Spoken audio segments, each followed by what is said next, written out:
Hello everyone, this is Joshua Smith of Apollo's Artifacts. It is January of 2019.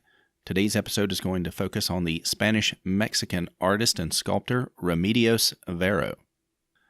She was born in 1908, the year of the Tunguska incident, and passed away at the all too early age of 54 in 1963 by heart attack. She was born in Spain of an Andalusian father and a Basque mother. And I was very disappointed to note that during my studies in history, which included art history, I never heard of this lady nor her fantastic works. In fact, I was never even aware of any of her works until I was performing research for a video that I did on the Voynich manuscript. During that process, I came across her artwork because there were some similarities between the two in terms of their very odd sort of surrealist, disconnected from reality representations of various things on our planet. Indeed, I was so impressed by her work, I decided that I should do a video on it and also write an article on Medium. But with the way these things are set up, I have to do the video first so that I can link it about 3/4 of the way down into the article. I'd also like to shout out my appreciation to Medium for selecting my article on the Devil's Bible for front page distribution in the history section, as that has massively increased the reads there and also people connecting into the video version of that.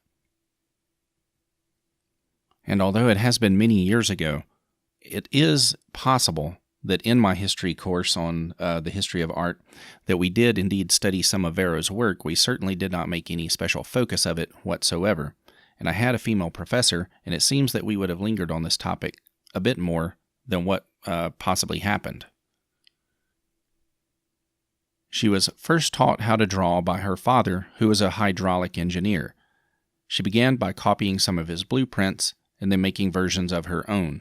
In fact, you can see examples of these blueprint impressions that still come out in her works even later in her life. Her father also provided to her a rather extensive reading list that included religious texts, mystical texts, texts on other painters and artists. In addition to that, she read a great deal of philosophy and also the works of Dumas, Edgar Allan Poe, and Jules Verne.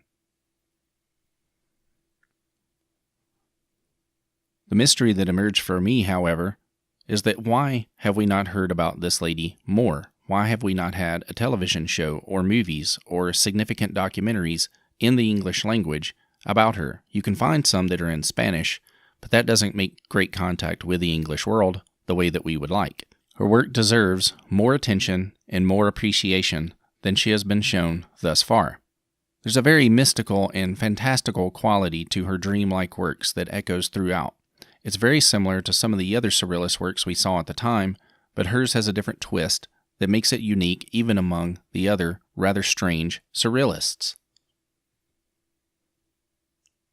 In addition to painting, she also wrote short stories, a play, created many collages, and also sculptures as well. For inspiration, she drew upon Gothic architecture and also astronomy and various other fields of science. Observing her works often leaves one with a feeling of a very disorienting experience. She drew upon the works of certain Russian mystics, such as Gurdjieff, who John Anthony West, now deceased, thought very highly of, and also P.D. Ouspensky. As a result, her works were often very concerned with creating deep and complex interconnections between our world and the dream world, not simply her private dream world, but the dream world of all of us collectively. Although her mother had been a deeply committed Catholic, Varos herself never was.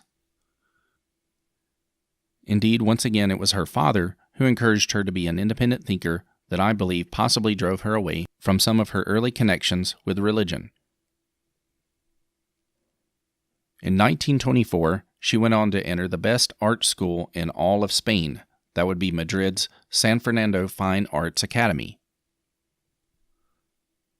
Later, she was forced to flee Spain for Paris as the Spanish Civil War broke out. However, during these moves and throughout her travels through northern Africa and other areas in Europe, she made many connections with other surrealists and para-surrealists. Indeed, during one of her trips to France, she was arrested during the Nazi occupation, and this is eventually what led her to escape to Mexico.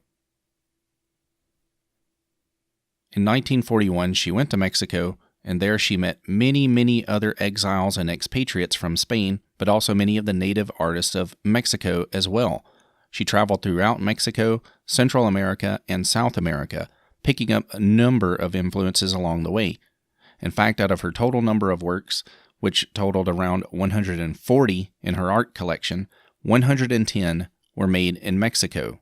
It is just here, however, that I need to move into some of the biographical facts about her life that have led her to be largely forgotten over time. For one thing, politically, she was an anarchist. That is one way to get yourself written out of history and to not be thought of particularly highly. For another, she was married 3 times. Today, of course, that would barely raise an eyebrow, however, in that she did not divorce any of her previous spouses. Serial marriage in the early 20th century was not very highly thought of, nor is it today. So far as I've been able to find, she also did not speak English, which helps to also close her off from the Anglophone world. My personal preference would be to only focus upon her artworks. However, when you have a mystery this big, it demands answers.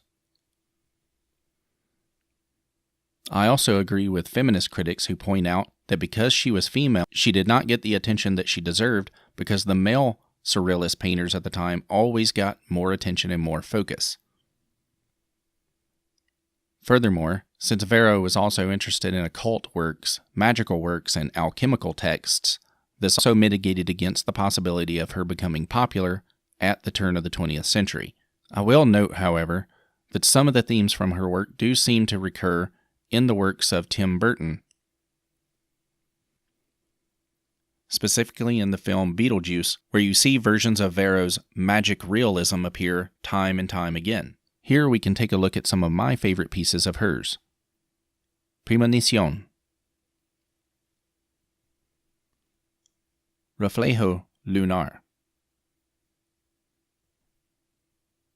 Tiforal,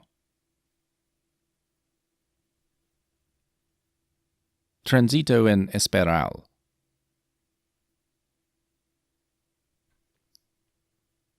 Transmundo,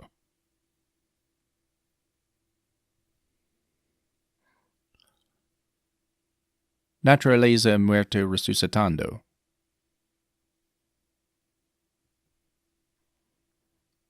Planta, which to me looks like the crystalline entity from Star Trek The Next Generation,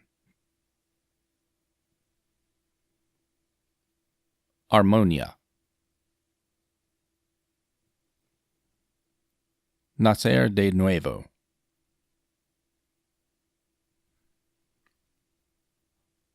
La Battaglia, Mimetismo, and finally, Arquitectura Vegetal.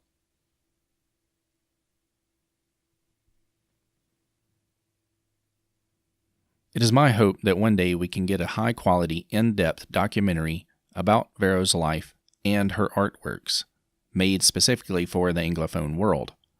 There are a couple of documentaries out there in Spanish, however the subtitles are not so great. If you enjoyed this episode, please like, subscribe, and share.